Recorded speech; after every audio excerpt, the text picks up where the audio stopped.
Good morning, everyone, distinguished guests. On behalf of the experts in international trade at the Chamber of Commerce of Metropolitan Montreal, we welcome you to our webinar of the Desjardins International Meeting Series. And today's topic is an overview of the international development market with a spotlight on the Millennium Challenge Corporation. My name is Dina Mansour, and I am an advisor for international market development at the Chamber of Commerce of Metropolitan Montreal, and I am pleased to host this webinar with you today. Our speakers are Leah Johnston, Trade Commissioner at the Office of Liaison with the International Finance Institution at the Embassy of Canada in Washington, D.C., as well as Julio Sarria, Procurement Director of Program Procurement Policy at the Millennium Challenge Corporation. I would like to use this time to thank our partners, starting with Desjardins, our principal sponsor, as well as our collaborators, Export Development Canada and La Presse, who made this webinar possible, and last but not least, Economic Development Agency of Canada for the regions of Quebec for its ongoing support of World Trade Center Montreal's activities. So there is currently an ongoing poll that we would please ask you to fill, as it helps us keep track of our internal KPIs. If you have any questions to our panelists, we invite you to write them in a designated Q&A box located on the bottom center of your screen, and we will address them towards the end of the webinar. You may ask your question in the official language of your choosing, and I will be happy to translate for you if needed. Alors, veuillez prendre note que ce webinaire est principalement en anglais. Toutefois, si vous avez des questions en français, vous pouvez les poser et il nous fera plaisir de les traduire en temps réel. Vous allez aussi avoir les diapositives qui vont être traduites en français que vous allez recevoir demain également.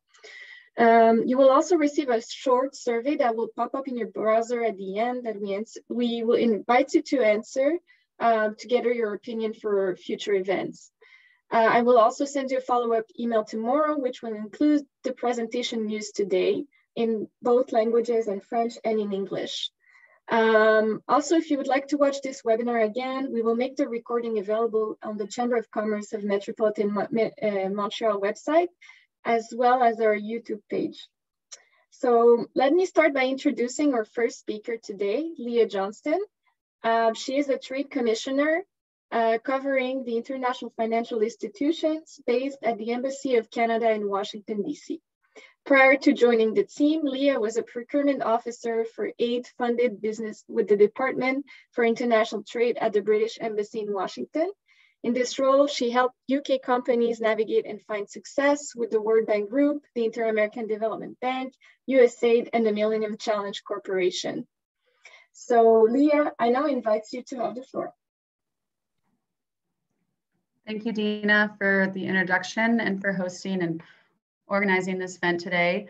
Good morning, everyone. My name is Leah Johnston. I'm a trade commissioner in the Office of Liaison with the International Financial Institutions. We call ourselves ALIFIs for short. Next slide. I am based at the Embassy of Canada in Washington, D.C., and I'll be joined by Julio Sarria, who is a procurement director with the Millennium Challenge Corporation, also based in Washington, D.C. Next slide. So the agenda for today's event, I'll start off by talking about the Canadian Trade Commissioner Service and specifically the ALIFI role and how we can support Canadian companies. Work with international financial institutions and aid agencies. I will then hand over to Julio. He's going to be talking about the Millennium Challenge Corporation, how it operates, what are its objectives and goals, and how to access business opportunities. We'll end with a question and answer session. And to reiterate what Dina already said, please use the Q&A function for any questions that you have while the presentation is going on. And then we will conclude the webinar at 11 a.m. Next slide. So what is the role of an ALIFI Trade Commissioner? We're a little different from other trade commissioners in the Trade Commissioner Service. We cover institutions rather than sectors. The Trade Commissioner Service, our role is to support Canadian companies as they expand and export across the globe. We're in over 100 markets. And our role is to really help Canadian companies find success overseas.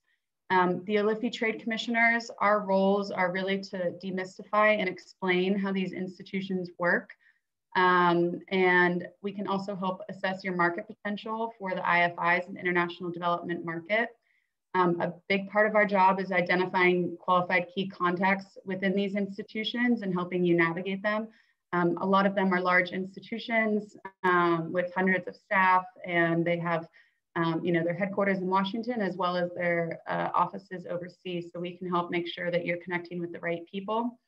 We can also help resolve problems that may occur during the procurement process and advise you on the different procurement policies of each institutions and what your rights are as a bidder or as a contractor. We coordinate Canadian participation in key events such as sector-specific trade missions, business opportunity fairs. Recently, we've been doing an IFI series with the Metropolitan Montreal Chamber of Commerce. We've covered World Bank, the Inter-American Development Bank, as well as the Asian Development Bank. And obviously today we're talking about the Millennium Challenge Corporation. And we also disseminate business opportunities when we know that there is Canadian interest in a certain country, or there's Canadian expertise in a certain sector, or if we know it's a unique opportunity, maybe a blanket purchase agreement or some type of opportunity that only comes up every 5 years. Or something like that. It really depends. We don't follow every single project of the institutions that we cover just due to volume. But if there is a project of interest and you're looking for more information, or you want to make sure that you have all the correct information, please feel free to reach out to us, and we're happy to do research on our end as well. Those are kind of the general ways that we support Canadian companies as they work with these institutions, but it really depends on what your goals are, what your experience is, and what you're looking for, information, access to people, etc. We work with small to medium enterprises, as well as large companies across all the sectors that these institutions work in, such as transport, energy, water, to education, healthcare, agriculture, governance, and almost everything in between. So I am not a sector expert. My role is to really help you navigate these institutions and help you better understand how they work, and hopefully find success with some of the business opportunities that they finance. Next slide. So I think I mentioned that all the LIFI trade commissioners were co-located with the major IFIs. So I'm in Washington, joined by my colleagues Julie Mann and Fahim Noor Ali, who's a climate finance trade commissioner.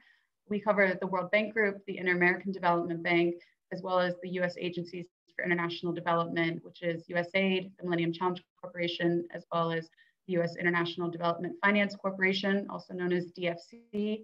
I also cover the New York agencies of the UN. My colleague Tammy Brathwaite is based in Bridgetown, covering the Caribbean Development Bank. Ulaj Kamara is based in Abidjan, covering the African Development Bank. Lily Zhu is based in Beijing, covering the Asian Infrastructure Investment Bank. And Grimmy Guarco is based in Manila, covering the Asian Development Bank. Next slide. This is all of our contact information. So please feel free to reach out to me or my colleagues directly. I'm also happy to make an introduction to my colleagues as well, if you're interested in working with any of the institutions that they cover. And this presentation will be shared following the conclusion of this webinar, so don't feel like you need to write all this down now. Next slide. So why should you bid on Millennium Challenge Corporation projects? Most companies view MCC projects as a less risky way to enter developing markets. The same goes for IFI projects. MCC projects follow similar procurement policies to the IFIs, but there's a few differences. They provide transparency and integrity in the procurement process. Julio is going to go into more details on the procurement process and some key differences with some IFIs that the MCC has in their projects, so I won't go into it anymore. MCC funds are untied and they're open to international competition, meaning Canadian companies are eligible to bid on these projects. Julio will talk a little bit about where some Canadian success in the past, how we've performed compared to other countries in MCC projects, and he's going to be talking about some upcoming MCC projects as well in regions that we know that there is Canadian interest and Canadian expertise, specifically in West and East Africa. So with that, I would like to hand over to Julio. But before I do, I would like to introduce Julio. So Julio is the Procurement Director of Program Procurement Policy at the Millennium Challenge Corporation in Washington, D.C. He oversees the development and implementation of program-related procurement policy and procedures and monitors the execution of program procurements during compact and threshold program implementation. He has provided procurement oversight for Mongolia, Nepal, Timor-Leste, Kosovo, Malawi, Mozambique, Honduras, El Salvador, Jordan, the Philippines, Liberia, Indonesia, Moldova, and Nicaragua. He has over 20 years of public procurement and project management experience and is MCC's first Millennium Challenge account hire. Prior to joining MCC, he was the procurement director for the Millennium Challenge account in Nicaragua, where he was responsible for managing all procurement activity to implement the compact in accordance to MCC procurement guidelines. Prior to joining Millennium Challenge account in Nicaragua, he held positions in development work programs financed by the World Bank Group, the United Nations, the European Union, private sector, among others. He joined MCC as a procurement director in 2010. He is a graduate of Florida International University, where he majored in business administration, and he went on to earn a master's degree in education at Framingham State University. He is also a fluent Spanish speaker. Thank you so much for being with us here today, Julio. I'm really looking forward to your presentation. And now over to you.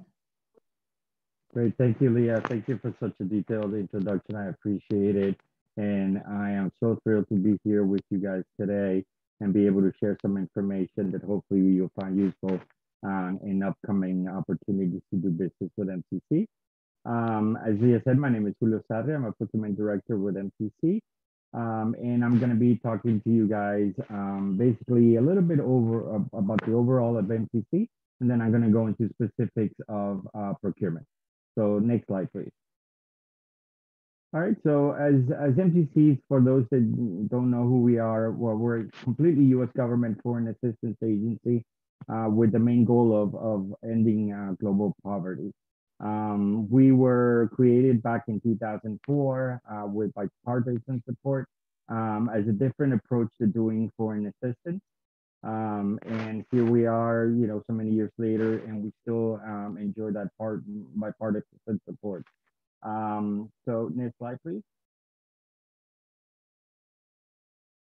Okay, so our mission is, as I mentioned, is reducing poverty through economic growth. That's really why we're here.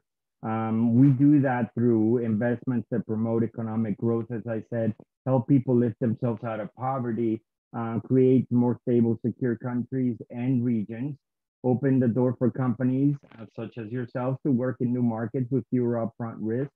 And then, of course, we have also American interests in mind. This is really our mission, and I'll talk a little bit more about the structure of MCC and on the next slide. Okay, so what makes MCC unique is that we work sort of like resembling a corporation, a private firm. So every time we're going to make a grant or what we call compact, we consider a minimum economic rate of return before we put money into that investment. So we're not a humanitarian aid agency, and we view all of our compacts or grants as investments. We are a small agency with a big impact, and when I say small agencies, because for many years we were capped at 300 employees. So about 200 of them being here at the headquarters, and then the other 100 being out in the field, in the countries that we work in. However, with those 300 people, we are able to manage over $14 billion since we were first created. All of our programs, when it comes to partner countries, are 5-year programs. There's no exception.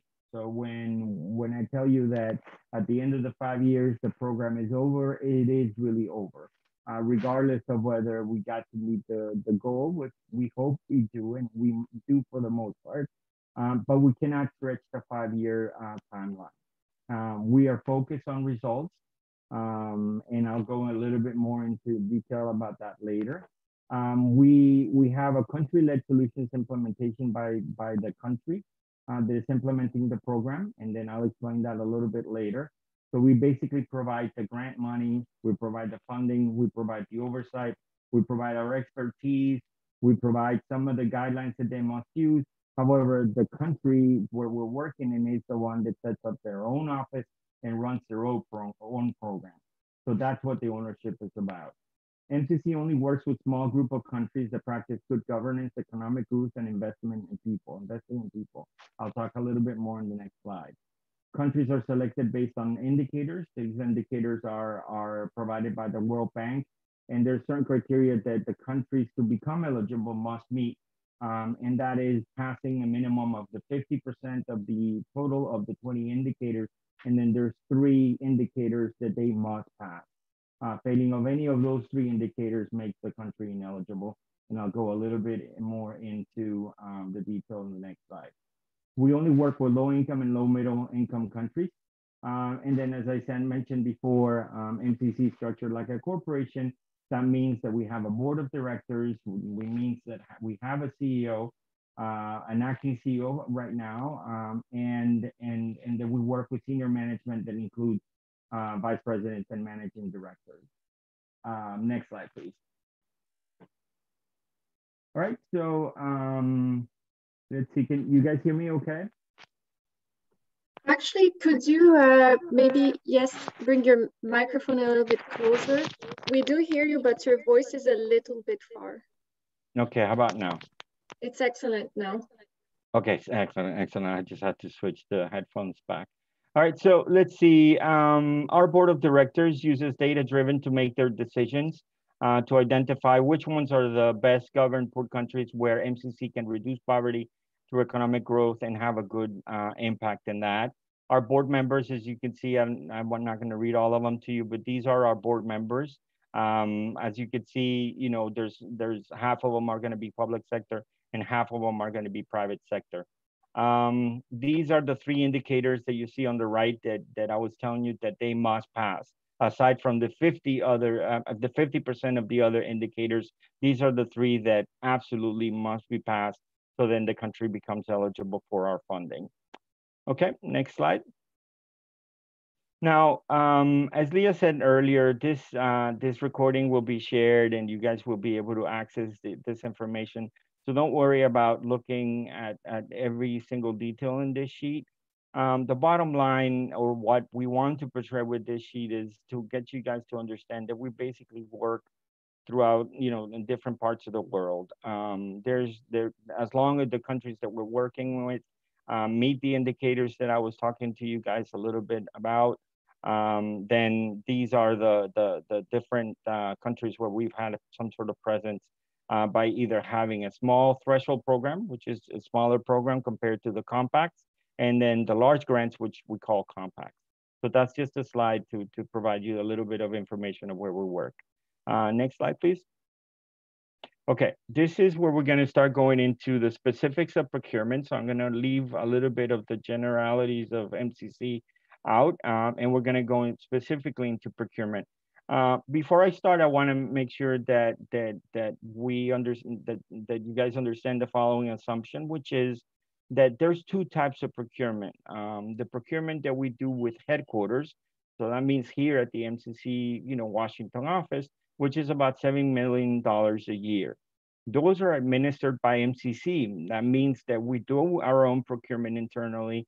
We award those contracts in, you know, ourselves, and therefore we are, as the U.S. government, the employer of those particular contracts. Now, that's not where most of our money is spent. And then again, because, you know, the money that we are spending is towards the goal of reducing poverty and is used in or spent in our partner countries, but we do have some internal procurements that are running the office for day-to-day operations, due diligence, and sometimes we need a hand because we're such a small agency that we go out and try to get some additional personnel to help us with the country oversight. The main difference between what I'm going to be basing the rest of my presentation from this is that these procurements are governed by the FAR. So everything that we do internally is governed by the FAR, which does have some local or national preference in them. But those are not the procurements that I'm going to be talking to you about. So those that are interested in internal MCC procurements, you'll be able to find those in our website, and I'll talk to you guys about where to find that later. But my presentation is going to be based on, for the most part, the procurements that we do in our partner countries. As you can see on the right hand of that column, these are equivalent to about $500 million per year. They are administered by our partner countries, which we call MCAs, Millennium Challenge Account. So when you hear me say MCA, that means that that's the office that was set up for the sole purpose of running these programs on the ground. Now, we provide the oversight, but then again, the implementation is led by the MCA. And those are governed by the MCC Program Procurement Guidelines, PPGs. You'll hear that abbreviation being used a lot in the presentation, and it's basically our own procurement guidelines that must be used by our partner countries throughout the world. So it's a harmonized version of procurement guidelines that are provided to all the MCAs, and all of the MCAs must follow the same one. Now, these guidelines are based out of originally from the World Bank, with some other minor differences that we'll be covering later on. And one of them is that they do not have any preference embedded in there. So they're not tied either to US companies, but they're also not tied to any other particular nationality. So these are open procurements in its full meaning. So that's one of the major differences between the PPGs and perhaps other donors. Okay, next slide, please. All right, so what are some of the areas that we're working in, and what are we achieving? Like I said, $14 billion or just about have been implemented since 2004. And these are some of the sectors that we've been working in. Now, these are not the only sectors we work in. These are the ones that the bulk of the work has gone into. But then as we entered into new partnerships with new countries, and we enter into new compacts, there might be, a different area or a different sector that pops up that is not on this list. One of the first things that we do when we're considering the investment in our partner countries is that we carry out a constraint analysis to determine what is it that is keeping this country from reaching its financial independence, or reducing, improving their economic growth and reducing poverty. What is keeping the country from doing that? And based on what we see on those, in that constraint analysis, then that's where we start to develop, the possibilities for investment. So in a particular country, it might have to do with agriculture, but another one might have to do with transportation. And in other countries, it might be something that is not even on this list. So then again, we're adding different sectors, as we implement in new countries. With different needs. Okay, next slide. All right, so this is a little bit of, it's a little small maybe for you guys, but as you can see, that's a lot of the information that I just provided you, but more with percentages. Oddly enough, the transport, road and water and air used to be most of our portfolio, and then energy kicked in, and that has been increasing somewhat throughout the years. The program and monitoring administration, we like to keep it at 10% or less. And then everything else, then of course, there's a couple of other sectors in there that you're able to see. So this is kind of just a pie chart of what that looks like in percentage. The next slide, please. Now, this one is even more populated, so please don't try to get all the details out of it. But I do want to point out basically that, as you can see from here, the amount of contracts being awarded are very different from country to country. These are the ones that are mostly winning those contracts with our partner countries, and their percentages. In there, I know Canada is in there with 85 million, which is really $88 million is the last figure that I got.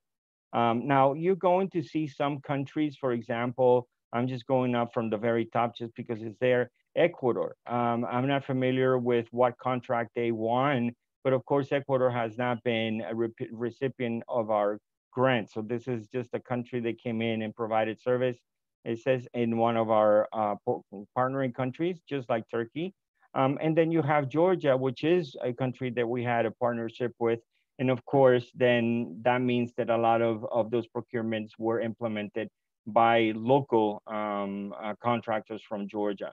So you're going to see a combination of local contractors, Georgia, Burkina Faso, Tunisia, Ghana, Indonesia, Benin. Those are all countries where we have programs, but then you have other countries like Canada, Botswana, Austria, Italy, Belgium, India, Germany, China that we do not have compacts with, and yet they have won some of these contracts. So then again, this is just to show you how diverse it is to have contracts with MCC partner countries. Okay, we can go to the next slide.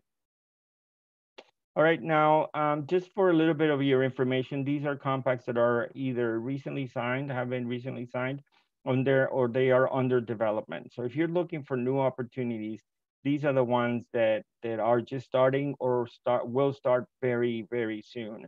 So this is where the bulk of our procurement opportunities are going to be in. I'll talk about where to find the opportunities and how in a minute, but I just wanted to kind of give you a heads up that this is where most of the money is going to be going into. Most of the opportunities are going to be going into these countries because they're recently signed or they're currently under development. Next slide, please. These threshold programs are smaller in value because then again, threshold programs, compact programs are different. Now, just to give a brief explanation, a threshold program is basically to a country that perhaps is not fully eligible for a compact. So we're going to make a smaller investment to get that country to graduate to a compact level so they can receive the larger grant. So that's typically what a threshold program is. It's a mini compact. And these are the countries where we're working with new threshold programs that hopefully will then turn into larger programs. The compacts in Liberia and El Salvador are closing or have closed now in 2021. So there's really no procurement opportunities in there. So I just wanted to flag that. All right, next slide, please. Okay, so this is where we're going to talk a little bit about where to find the opportunities. This is basically our own MCC website, and in there you're going to see basically, you know, the different type of opportunities that we have. Either you want to do it by compact procurements, as I was saying before.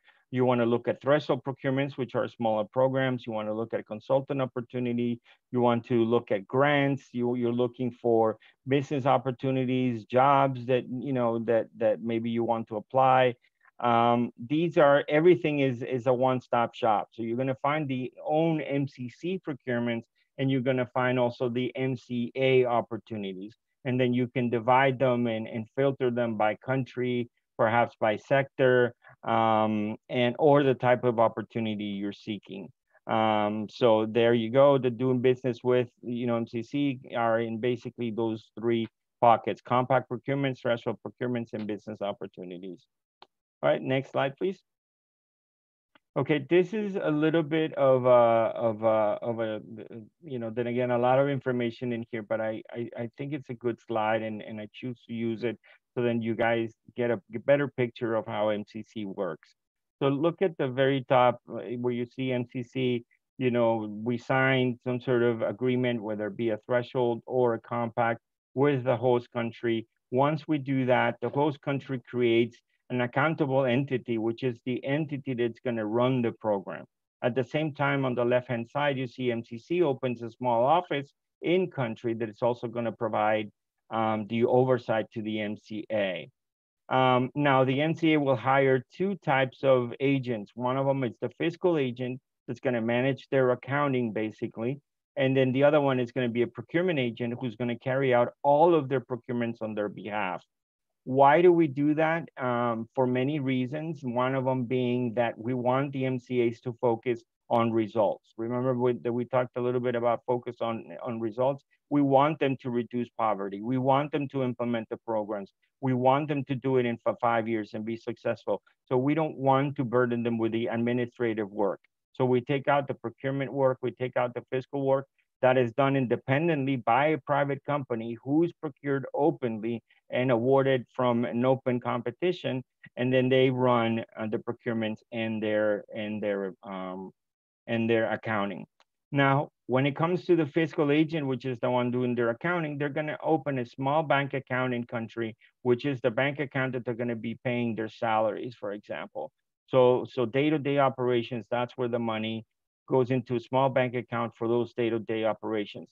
The rest of the money, which is the large payments for all of the work that MCA awards, stays with U.S. Treasury, and it's paid directly from U.S. Treasury.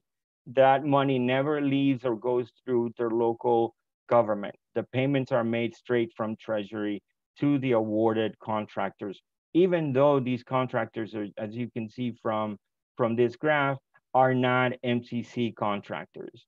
The MCA entity is the one that hires their project managers, who then, through a technical evaluation panel, select their contractors or consultants, and then the payment is made directly by, as I was saying, Treasury. So as you can see, these are not, if you bid on these contracts, these are contracts that are awarded by the MCA. You become the MCA's consultant. However, the only thing that remains consistent with MCC in the sense of the relationship with MCC is that we'll be making the payment straight to you from Treasury. So that's something that provides a little bit of a risk-free environment, I would say, to do business. Okay, so we can go to the next slide, please. All right, now where do we publish our different opportunities? You have the general procurement notice, which is usually published I would say every quarter, not really 6 months nowadays. And it's a 1 year publication, or one year, an annual forecast, where you're going to have basically what the MCA is going to be buying for the next year. That is a heads up to all the companies that this is what we're going to be buying for the next year. Now you have the specific procurement notices, which is the specific notice for the particular procurement, not the one that, like I was saying, annual, that has the listing of all 50 procurements. No, this is the SPN where they're talking about the particular procurement and the particular bidding document that you can download and take a look in case you're interested in bidding. The procurement plan is usually published with the GPN, or is based from the procurement plan.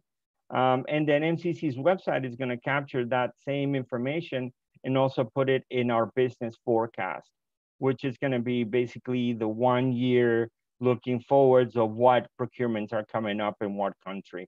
So also you can go to the MCA's website and find the MCA specific information. So if you're interested, let's say in Indonesia, you're going to find on the MCA website just the Indonesia procurements. But if you go to the MCC website, you're going to find Indonesia and every other country with all of their opportunities per country. So then again, the MCC website is more of a one-stop shop. Okay, we can go to the next slide.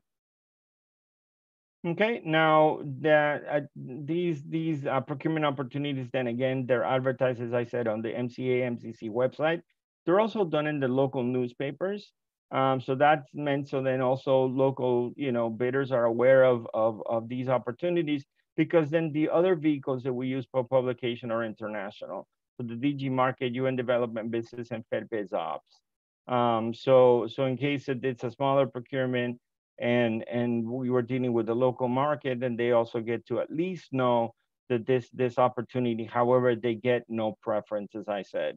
Just the fact that we're working in a country does not create any set-asides for any particular country. Okay, we can go to the next slide.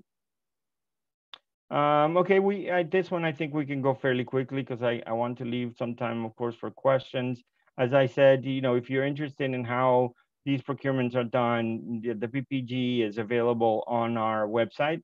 Also, our standard bidding documents are on our website. The reason why we do these standard bidding documents is so that everybody has a harmonized way of doing business. So if you're bidding in one country and then you decide to bid in another, you're going to be using the same standard bidding document. So as you bid and become familiar with our documents, you're going to start to see that it's basically, a harmonized procedure or harmonized process of how to conduct procurement. So it becomes a lot easier and more manageable. We already talked about the procurement agents. And then we already also talked about the oversight that we provide, not only here through the headquarters in Washington, but also the office that we open in the particular country, where we also staff it up with MCC personnel to provide direct oversight on the day-to-day. All right, next slide, please. Okay, so some of these reasons I think we already covered throughout the presentation. Like I said, you have 5 years. That means that there's a lot of pressure to get the work done, but that means that once you get it done, you get paid on time. Transparent international competition. Like I said, we're following the PPG. They contain a bid challenge system, which is a way or an opportunity or a system that provides the opportunity for any bidder that feels that there has been a breach in the PPG or in the procurement process, that you can challenge that, you can protest that, and that's free, basically.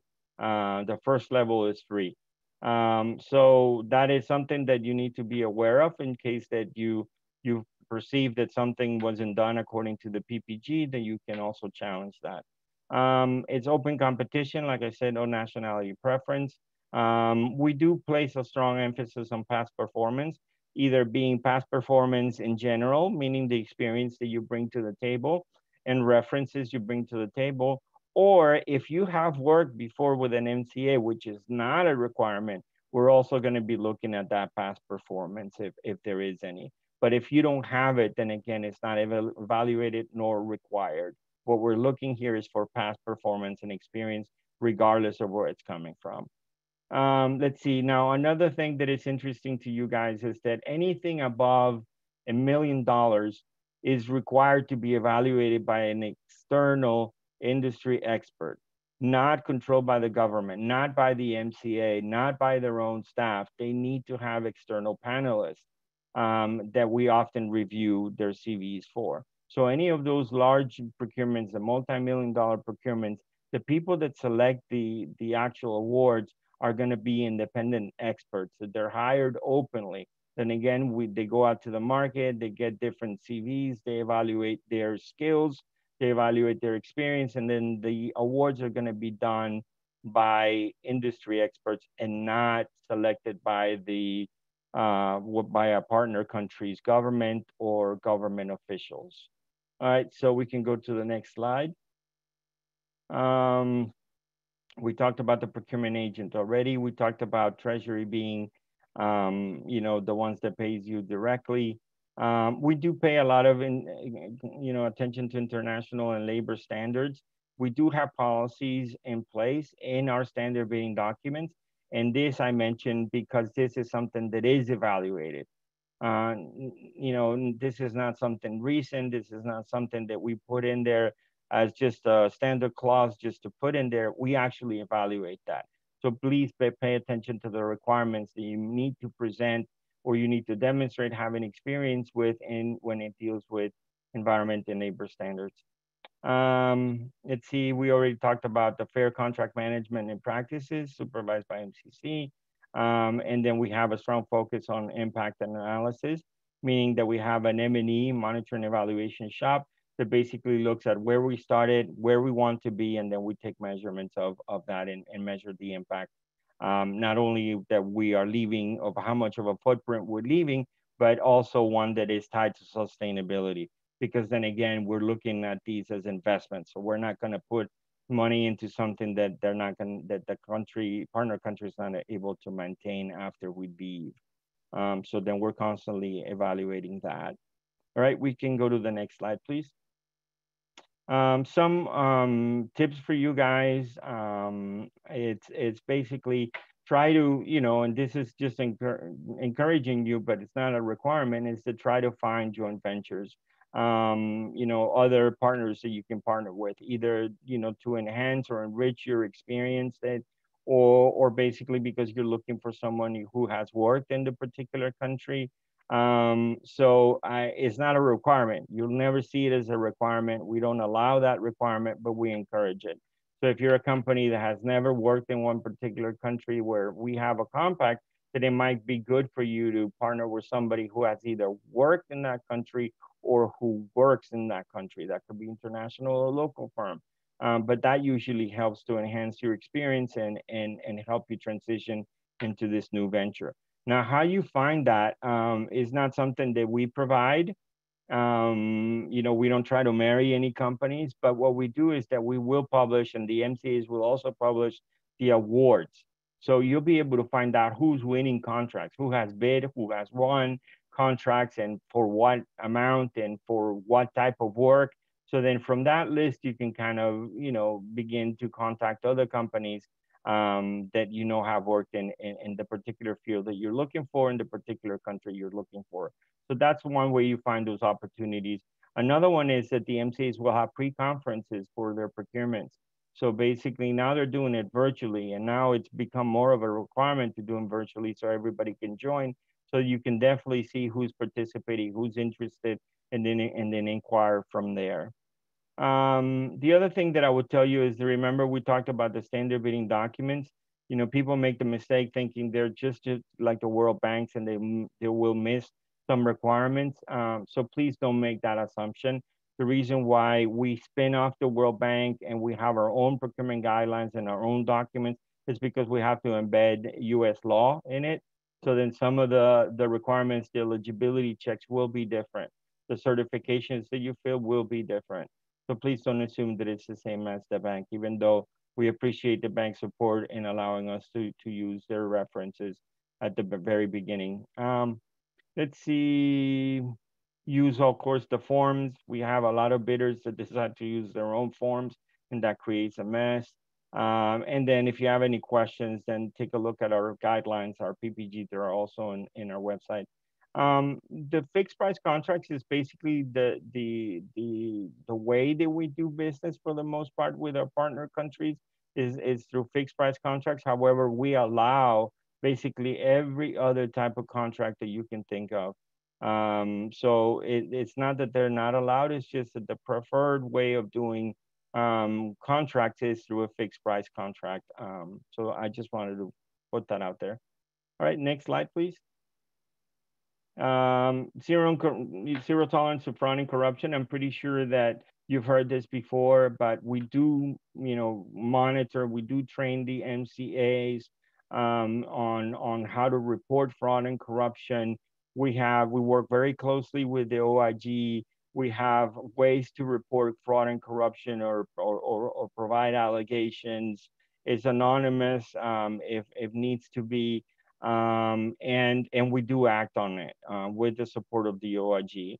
We do have cases where we have actually taken action and we have canceled contracts or firms have become debarred, or we've asked the country to terminate a contract and pay us back because of some sort of fraud. It doesn't happen all the time, but I want you to know that it's because we have straight and very strict fraud and corruption oversight.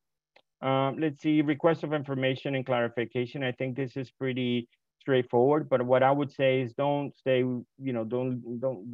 cheat yourself by not, asking any questions you may have or concerns that you may have.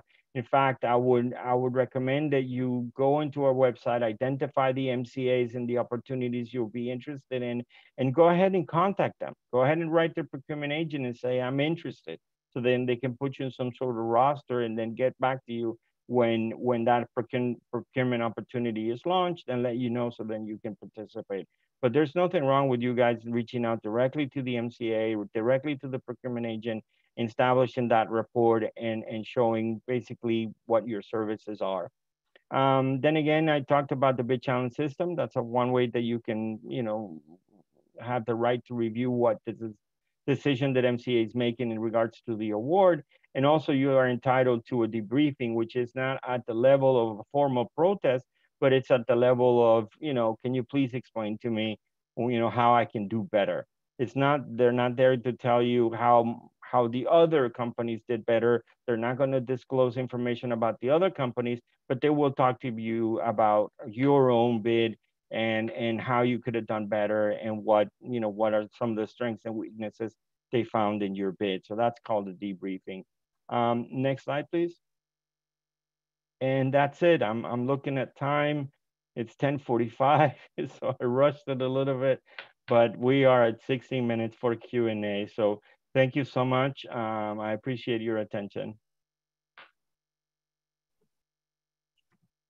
Thank you very much, Mr. Saria, and for Leah as well. So we are now at the Q&A period. We invite everyone to write down your questions.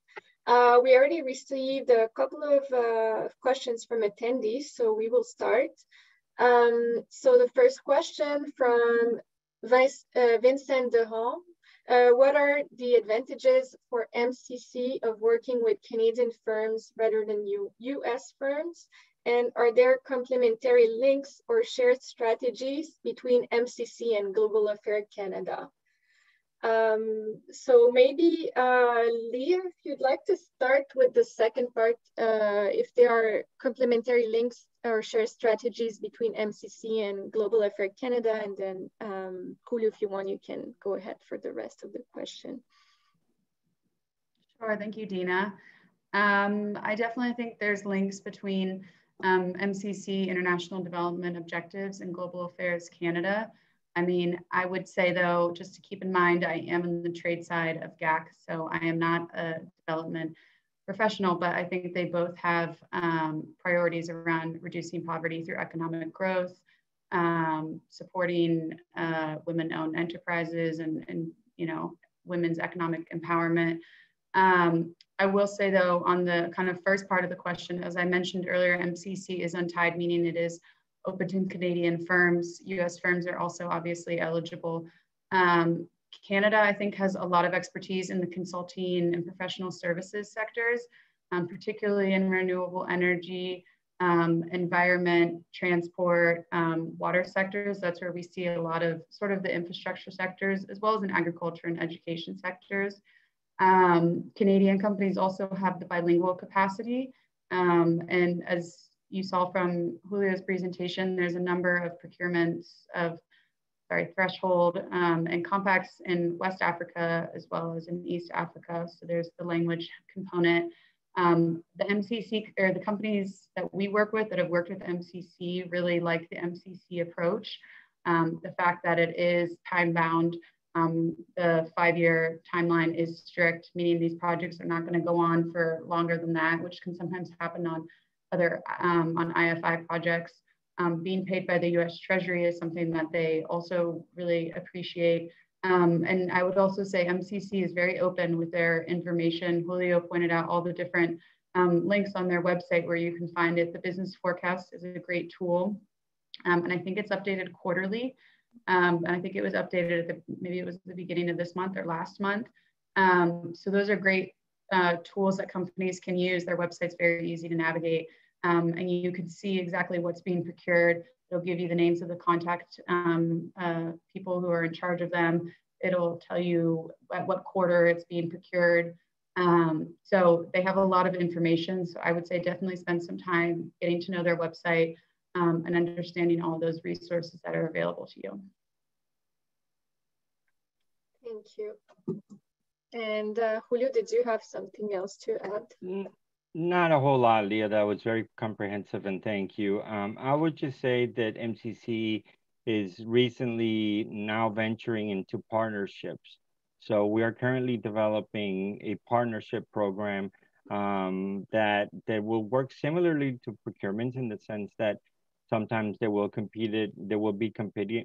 partnerships will be competed, and some other times there will be straight out partnerships with either agencies that already have some sort of investment in the country, where we can basically, you know, provide additional funding and have a greater, you know, impact.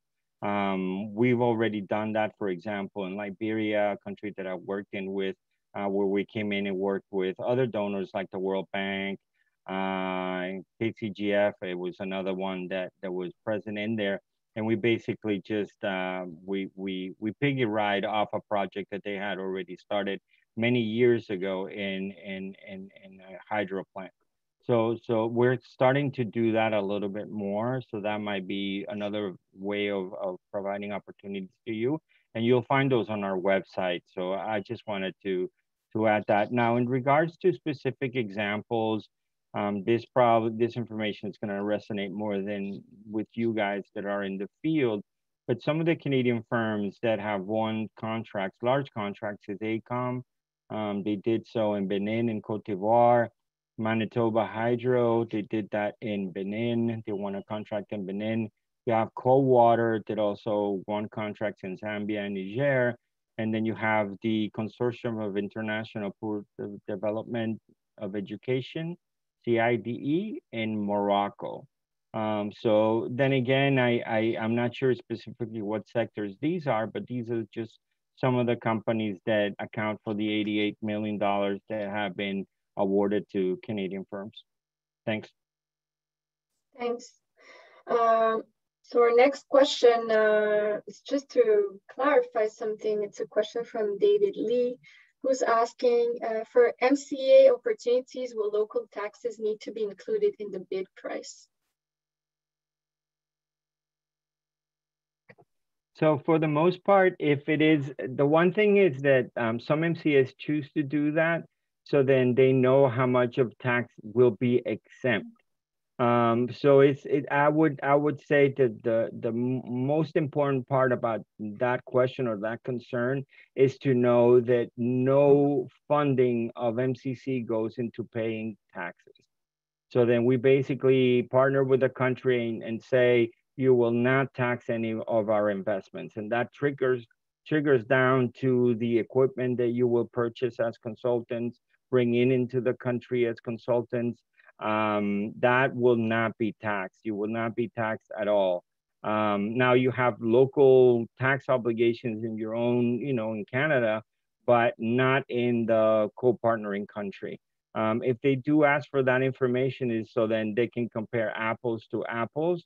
But the bottom line is that no, the taxes will become irrelevant to the point that we don't fund any taxes. So then all of our investments will be exempt from local taxes. Thank you. Okay. Our next question is also an explanation. Someone is asking if you could please explain again, what did you mean by an external verification companies for project about above $1 million to do what exactly? Okay, so no problem. This is I'm glad that you guys are asking this. So there's a lot of concern, and I'm gonna be just in general, when we were created about other donors experiencing that when they would make an investment or the grant, that the companies were being selected by, by the government directly. Sometimes it could be someone that is not skilled in the particular field, or they had particular personal interest, or any other, how do I say, intentions behind it. So not only to mitigate that possibility, but also, provide more credibility to the process, then we're basically saying, no, we're going to evaluate, proposals using external members who are independent to the, local government, who are not, local participants. These are folks that have many years in experience in the sector, that come from reputable international efforts. We'll look at the CVs and ensure that the people that are being used to evaluate these proposals are not people that have influence or the power to influence the local MCA. Let me just give you not a particular example, but things that I have seen in the field is that you have someone at the ministry level, perhaps the minister, that say, I want to have say in the award of this contract, and then they'll sit in the evaluation. And it's going to be hard to say no to a minister, right? When the minister is saying, this is what I want. If you work for that particular ministry. So what we've done is we've removed that. We basically said, this is independent. And the only thing that you'll get out of this evaluation is a recommendation that you either accept or you reject. The local MCA will not have a say of, no, I don't like this one, let's go with the second. It doesn't go like that. The recommendation is based on the evaluation criteria, and then either you accept the evaluation, recommendation, or you don't. Now, the one thing is that we won't allow is for the country to say, no, we don't accept it and we want it redone. We were going to say, no, we want to know why you want it redone, because if it's just to change the scoring and have somebody else win, we're not going to allow it. So the use of these external members is to mitigate any fraud, to be honest with you, and to ensure that the people that are evaluating these proposals are people that are not only skilled and experienced in the field, but they're all also independent. They can act unbiasedly and without any conflict of interest of their own. Thank you. So I see we're receiving a lot of questions and the time is going by. So maybe we'll take 2 or 3 more questions. And if you had somebody has had an answer that wasn't answered, please feel free to reach out to us and we can communicate with you later on. We'll take one quick question from Caroline Marcel. She is wondering, can NGO also bid on projects, or do you only work with the private sector? Oh, no, not at all. So NGOs can. That is what we are really strict is government-owned entities. We don't allow any type of government-owned entity to not even win, not even bid. They're immediately disqualified, government-owned entities, in the supply of goods and works. It won't apply to consultancy. So, so if you are just basically an NGO, you have no issues. If you are a GOE or a government-owned entity, then yes, you need to make sure that you're not bidding on anything related to works or goods, because then government-owned entities are not allowed to participate in those procurements or those bids. The reason why we do it is partly because we want to keep a leveraged playing field. Usually governments receive some sort of subsidy that makes it unfair when you're evaluating, for example, price as part of the evaluation criteria. So we've removed that, and that's another way that we're unique. Other donors allow for that. We just simply don't. Thanks. Another question is, someone says, notice that there are MC projects designed for several countries together. For example, all West African countries for energy, for example. Is this a continued or a new trend? Absolutely. This is one of the priorities that MCC continues to venture in. We call them regional compacts, where we find several different countries that we can work together and do, let's say, one type of program, but with multiple beneficiary countries. We are still in the process of trying to do the first one. There has been challenges in this venture, but it's definitely not something that we've removed off the table. It's actually one of our management's priorities. So absolutely, please expect that at some point we will get there. We're still working on it, and thank you for the interest in the question. Thanks. Someone is also asking, what does the bidder do if the answers provided by the MC are not timely or confusing or incomplete? And there was another similar question regarding, sorry, I can't find it anymore. Let's just go with, oh, okay. So I think it's the same person added also, if we get unclear answers from the MCs, how taxes will be handled. Okay, so then there's several vehicles that you can use for that. You can definitely reach out directly to their, because I mean, you don't have to do it in this order, but the way that I recommend is that, kind of keeping, the sequence of things. I would say to reach out to the MCA and say, no, this is not clear. If they don't respond, go to their PA directly, their procurement agent.